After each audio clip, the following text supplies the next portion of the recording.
Kenapa disebut ayat pembebanan?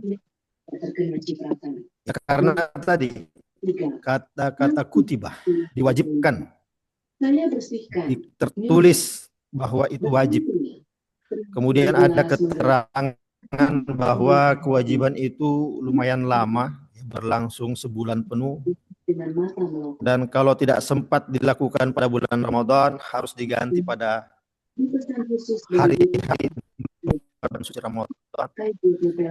Jika tidak sempat juga, maka bayar fidyah dan seterusnya. Maka memang wajar apabila ada kesan kuat bahwa Ramadan ini. Tanya Marni bingung. Mata ibu Laras beralih padaku. Tatapan itu dingin, menuntut, dan penuh kuasa. Arun, katanya datar. Aku ternganga tak percaya. Bu, aku sedang hamil 7 bulan. Membungkuk saja susah. Alah, alasan.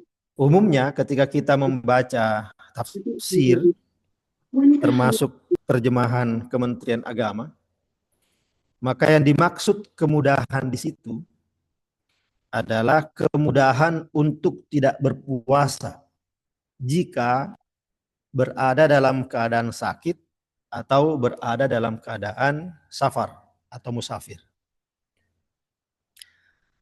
Nah, itu umumnya. Tetapi oleh Al-Qushairi tidak diartikan begitu. Ya, tidak diartikan begitu. Oleh Al-Qushairi diartikan Allah Subhanahu wa taala menjadikan Ramadan sebagai bulan mudahnya hamba untuk berhubungan dengan Allah Subhanahu wa taala. Jadi yuridullahu bikumul yusra di sini adalah Allah menjadikan Ramadan sebagai fasilitas bagi hambanya untuk lebih mudah dengan Allah Subhanahu wa taala. Tentu saja kita memahami apabila disebut mudah, apakah itu terbukti pada bulan Ramadan? Ya terbukti. Pada bulan Ramadan kita sangat mudah melakukan kebaikan ibadah Allah maupun hubungan baik dengan sesama manusia seperti sedekah, zakat, infak dan seterusnya. Itu kan menjadi bahwa memang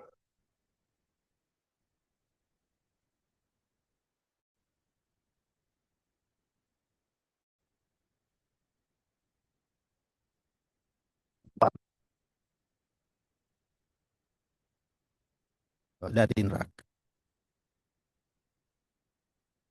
Ini adalah cara seorang sufi Al-Quran. Orang sufi Al-Qushairi menafsirkan Al-Quran. Sebuah oleh orang-orang yang umum dipahami oleh orang-orang. Nah, bentuk lain dari itu adalah ketika pada ayat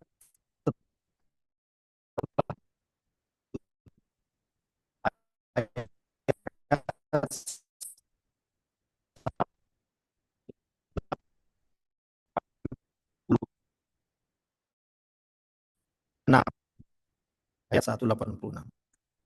Idza sa'alak ujibu da'watad da'i idza da'ani falyastajibu li wal yu'minu bi la'allahum yarshudun.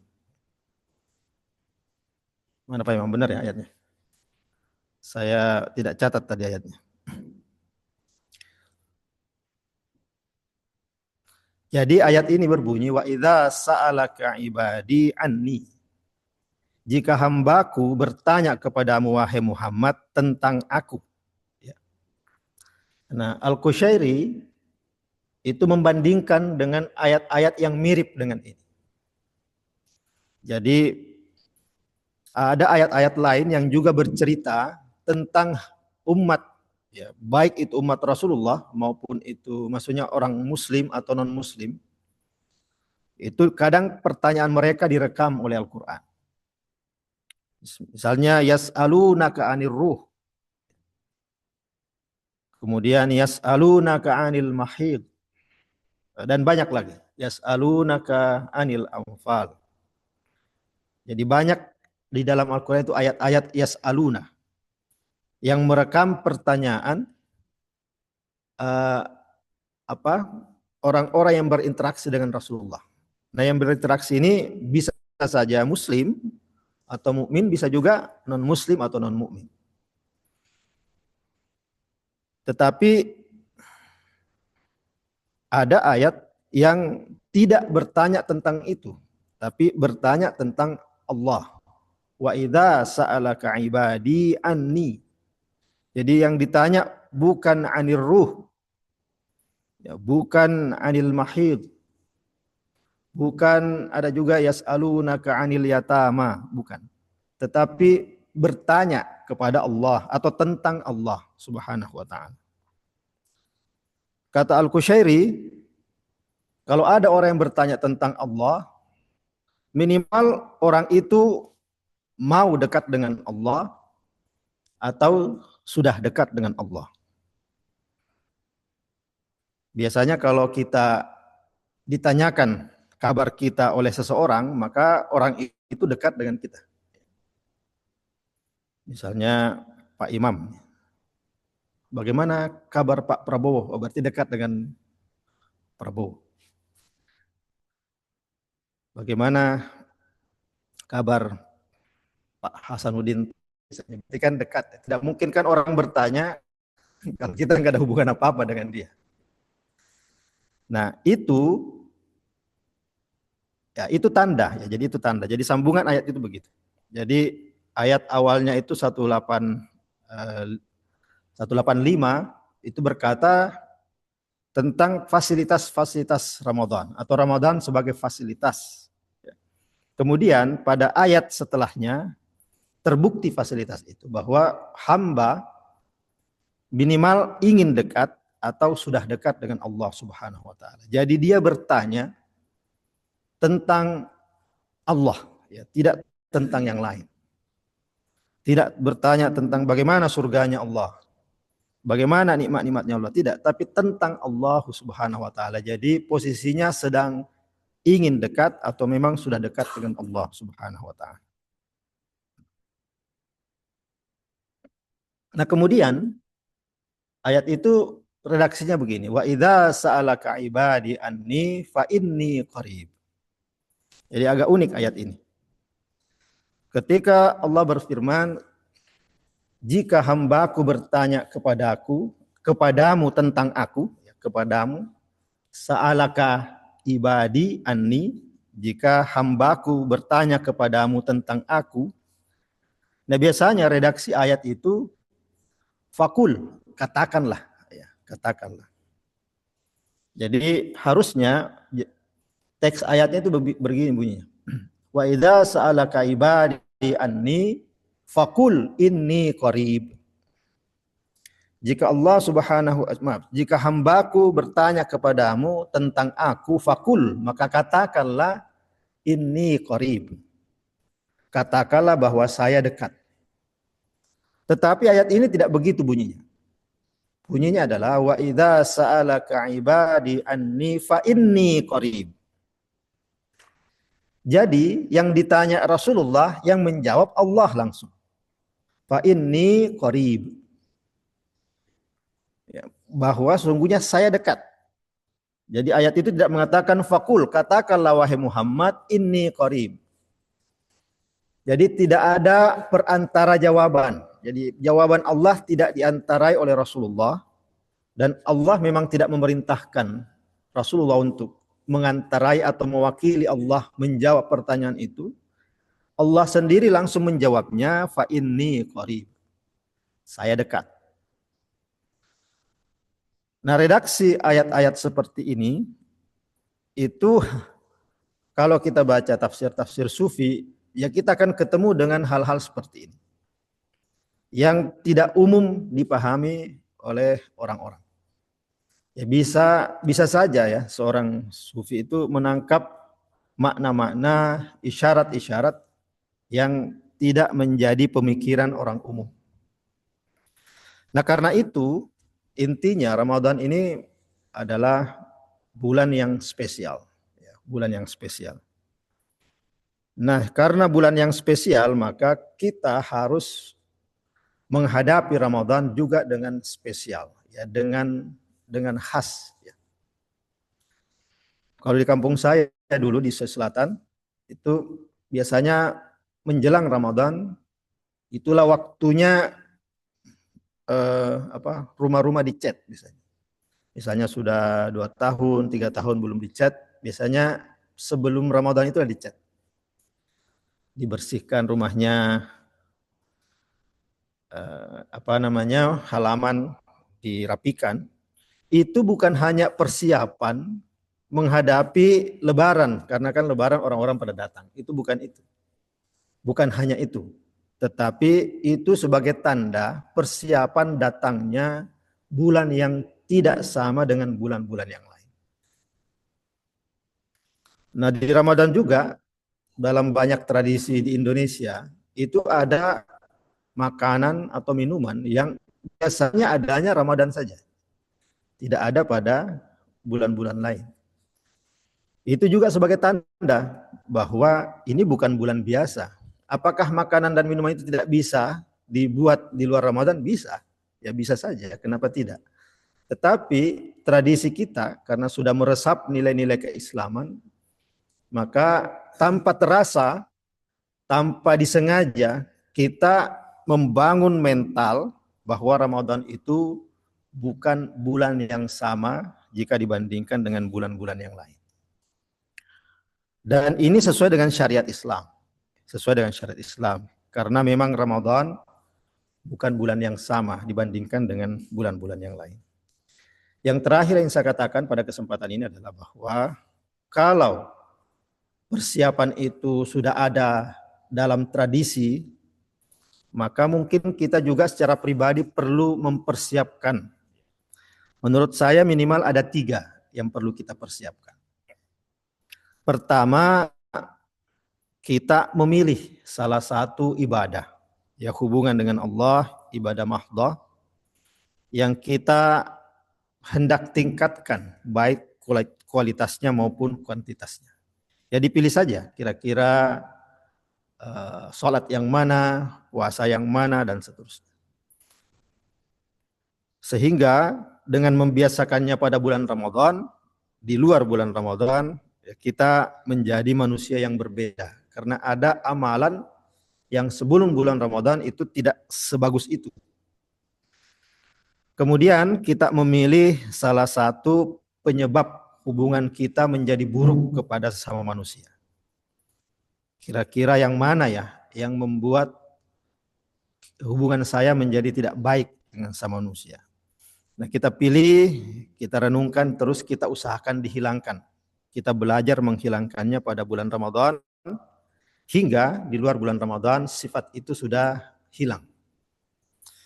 Yang terakhir yang kita perlu lakukan adalah memilih salah satu sifat hati yang tidak baik pada diri kita. Kita pilih, mungkin sifat buruknya tersisa tinggal 3 ya, tinggal pilih salah satunya. Misalnya masih muda, iri kepada orang, misalnya. Atau masih kurang ikhlas dalam segala hal, misalnya. Kita pilih saja. Selama bulan Ramadan, kita renungkan, kita doakan, dan kita usahakan untuk menghilangkannya. Ya minimal ketiga itu kita lakukan, insya Allah kita akan menjadi manusia yang baru di luar bulan suci Ramadan. Begitulah yang kita lakukan tiap Ramadan datang. Sehingga insya Allah kita semakin Ramadan, semakin banyak Ramadan yang kita temui, semakin sempurna kita sebagai manusia. Saya kira itu yang saya ingin sampaikan pada kesempatan ini. Mudah-mudahan ada manfaatnya. Assalamualaikum warahmatullahi wabarakatuh.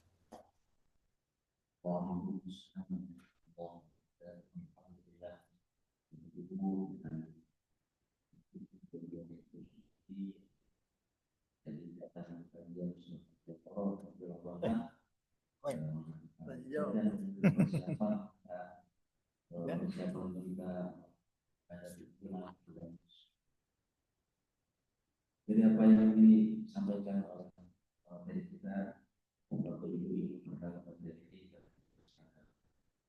Jadi Ibu, oke. Tanya, betul? Bisa dapat ini. Oke.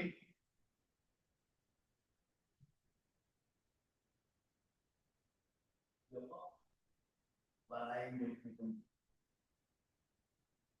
Ada Bang Heri juga.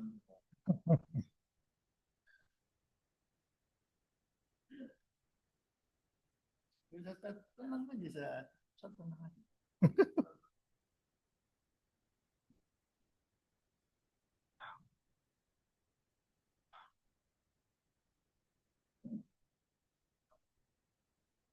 Assalamualaikum Pak Moi.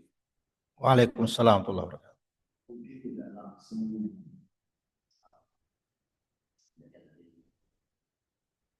hanya saya ingin bertanya mengenai doa-doa tentang substansi dari Quran mengenai pengampunan jika dia berdosa.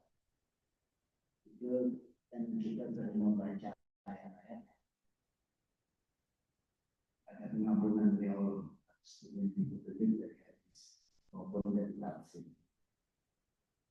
Nah sekarang bagaimana sikap kita? Paling tidak kan dari hati nurani kita bertanya, apakah dosa-dosa saya dengan saya mengkonsumsi surat penuh ampunan itu rasa kita apakah memang hanya kita berdoa dan berharap kapan akan kita mendapat tanda bahwa dosa kita diampuni? Ada maksud saya apakah pasrah diri saja atau juga mempunyai tindakan-tindakan atau perasaannya? Oh insya Allah doa kita itu memang diampuni. Itu saja.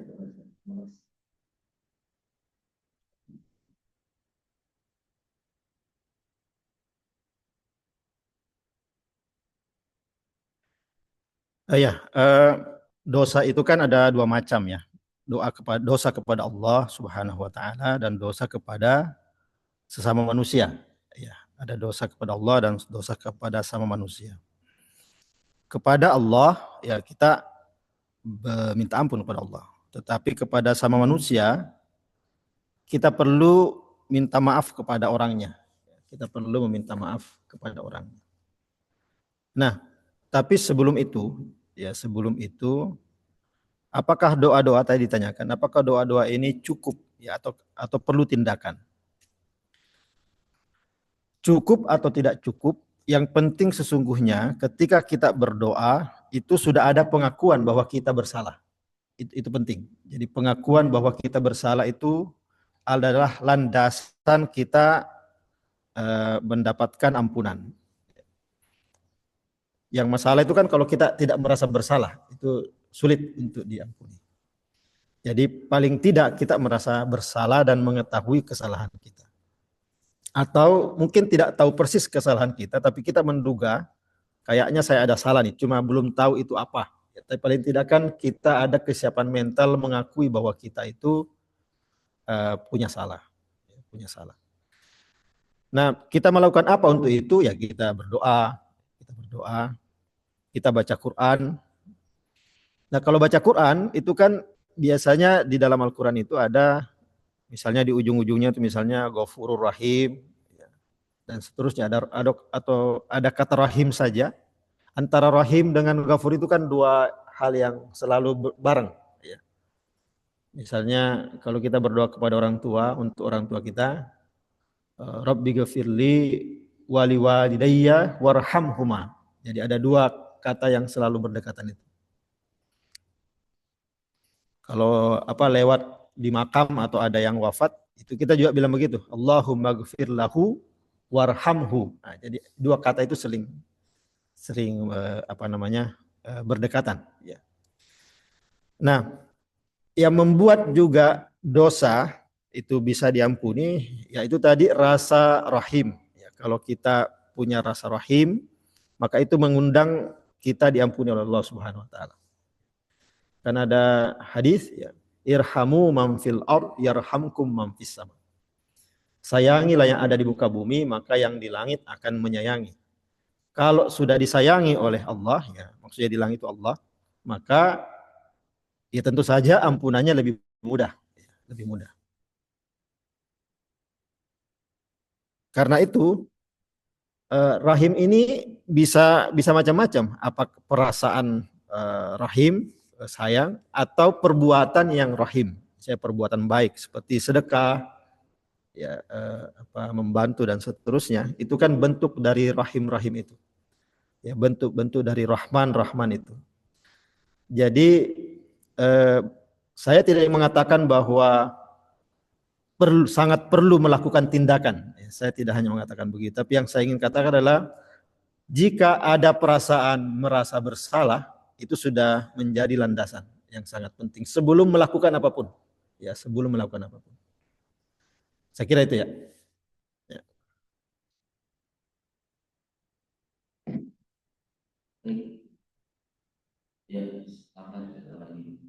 Ya.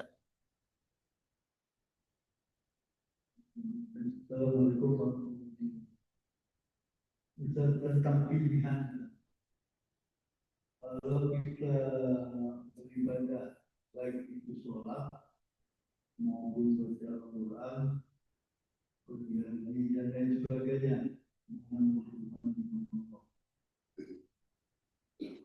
walaupun di Al-Quran kan juga disampaikan oleh Rasulullah, kalau kita puasa pahalanya besar, kalau kita sholat sunnah pahalanya seperti wajib. Karena pilihannya hanya dua. Itu semuanya ibadah kebaikan itu hanya kepada Allah atau memang ingin ada pahala yang menjadikan baik Rasulullah maupun kita pilih mana?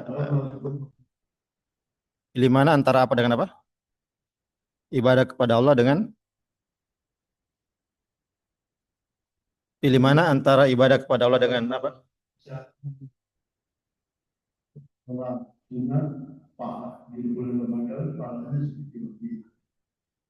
Kalau kita puasa, kalau kita bertahan negatif, pahalanya bisa juga. Tapi semuanya ini kita kerjakan hanya kepada Allah. Mau baik itu dijadikan ada pahala besar. Nah, pilihannya dilakukan kepada Allah atau kepada yang Oke. Sebelum menjawab itu ya, ada pertanyaan di Zoom ini. Di Zoom ada yang nanya, kalau biasanya bulan Ramadan itu sibuk beli kue lebaran, termasuk sibuk mempersiapkan mudik. Apakah itu termasuk memuliakan bulan Ramadan? Ya. Ya tadi mungkin pertanyaan ini muncul gara-gara saya mengatakan bulan Ramadan harus berbeda. Ya, biasanya kan bedanya begitu. Ya, sibuk kue, sibuk. Saya pribadi akan mengatakan begini, bahwa semua itu bagian dari memuliakan Ramadan.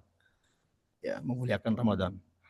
Persiapan apapun, ya kue kah, buka puasa bersama, beli baju baru, itu juga memuliakan bulan Ramadan. Saya pribadi selalu teringat dengan Ramadan itu karena sekali-kalinya saya dibelikan baju baru oleh orang tua saya itu pas mau Lebaran. Jadi kan ada kesan yang tertanam di situ betapa pentingnya ya bulan suci Ramadan. Jadi saya setuju ya, saya sepakat bahwa aktivitas apapun yang kadang seperti duniawi tapi menjadi menjadi hal yang membedakan antara Ramadan dengan yang lain, itu adalah bagian daripada memuliakan Ramadan. Itu sama saja kalau di masyarakat Bugis juga ada bulan Maulid ya, bulan Maulid. Kalau acara Maulid itu ramai banget. Sampai banyak telur ya, dihias macam-macam. Jadi hiasan itu ya terlihat sih kayak duniawi, tetapi itu cara kita memuliakan Ramadan. Itu sama dengan saya memuliakan orang tua saya. Ya. Tapi saya tidak pernah ngasih apa-apa. Tidak pernah ngasih apa-apa. Tidak pernah bertemu misalnya, tidak pernah berjumpa, tidak pernah mengunjungi dan seterusnya. Mengunjungi, berjumpa, memberi sesuatu itu kan berbentuk duniawi, ya, berbentuk duniawi, berbentuk materi, ya, berbentuk materi. Tetapi itulah bentuk penghormatan kita sebagai manusia, ya, sebagai manusia biasa. Ya begitu pula selama bulan Ramadan, penghormatannya tidak hanya secara batin, tetapi perlu diungkapkan secara lahiriah, secara material. Ya seperti tadi, ya apa namanya, eh, seperti siap-siap untuk buka puasa, makanan bermacam-macam dan seterusnya. Itu bagian dari memuliakan atau menghormati bulan suci Ramadan. Nah, selanjutkan dengan pertanyaan Ustaz tadi ya. Ya sama saja, pilihannya kan ada dua. Kita langsung kepada Allah Subhanahu wa taala atau kita lewat manusia. Dua-duanya penting. Kita perlu melakukan dua-duanya. Tapi memang dalam agama yang menjadi dasar, ya, menjadi dasar itu keimanan pada Allah Subhanahu wa taala. Jadi apapun perbuatan kita, dasarnya itu. Itulah mengapa keimanan itu disebut dalam Islam dengan usuluddin, dasarnya. Jadi yang membedakan kita berbuat baik dengan non-muslim berbuat baik, yaitu perbuatannya sama-sama baik. Tapi yang membedakan adalah usuluddin, dasar agamanya, dasar keyakinannya. Kita sama-sama pergi mencari nafkah, orang tetangga kita mencari nafkah, tetapi yang membedakan kita adalah kita mendasarkannya sebagai ibadah kepada Allah Subhanahu wa taala. Mungkin tetangga kita semata-mata mencari nafkah untuk kehidupan, tetapi kita apapun perbuatan kita, ya kita lakukan berdasar kepada Allah Subhanahu wa taala, dan itulah yang membuat perbuatan kita menjadi berbeda dibandingkan uh, perbuatan kita kalau kita tidak mendasarkannya kepada Allah Subhanahu wa taala. Sekira itu. Alhamdulillah.